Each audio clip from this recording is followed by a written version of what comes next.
So I wanted to talk a minute about our solve in a little bit more detail. Now, we never were able to make it to the spot, so the solve really is not that completed until you're there. But just in case we're close, I wanted to talk a little bit more. Now, the spot would have been, so there is Jemez Springs, and it's basically um, considered west of Los Alamos, and over here is Santa Fe. So it's actually further than eight miles. It's probably about 30 miles from Santa Fe.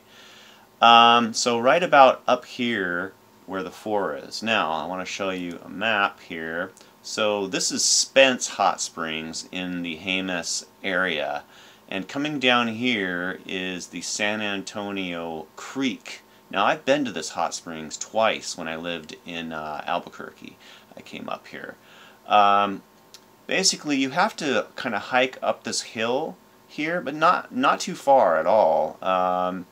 Anyway, the hottest pool is 128 degrees, which is no place for the meek.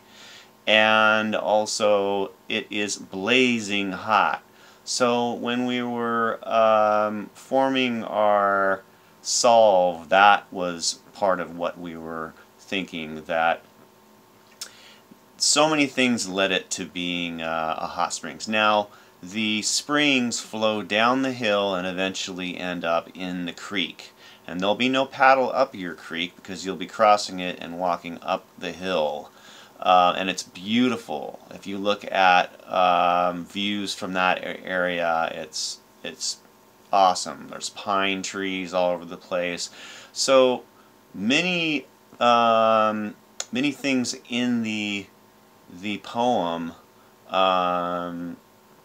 do point towards we could have had a good spot here. Also, the home of Brown. This is not too far from Chaco Canyon. There's right in this area, there's ancient civilizations of the Pueblo Indian type tribes, and here I think either Jemez or the name of the Indians there means this is the place. So the home of Brown, to me, or below the home of Brown, it could have meant a lot of things. Like, this whole area is not only brown, but it was a ancient home of the original native American folks that lived there, and yeah, so this is basically that's basically it. I don't have the poem in front of me, but there were some other things that pointed. I'm trying to remember what else in the poem. But we figured if we got there to the hot springs, to those areas, we would have some places to look. Now, I also felt that Forrest Fenn, he moved to that area because he loved the area. It was, I've always felt like most likely it's not in the Yellowstone area. Even that in the book, it points towards, you think it would be in the Yellowstone area, but I thought, no, most likely not. There's little clues like loving hot springs.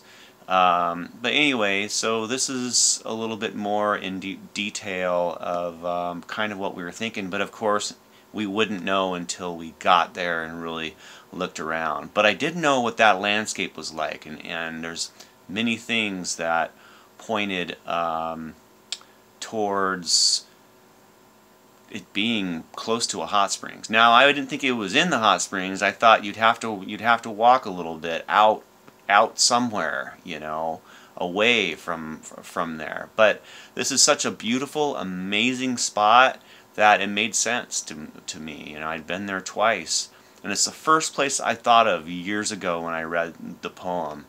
And after reading the book and talking about it, it came back that it was most likely pretty close to where Forrest lives. Anyway, all right, thanks.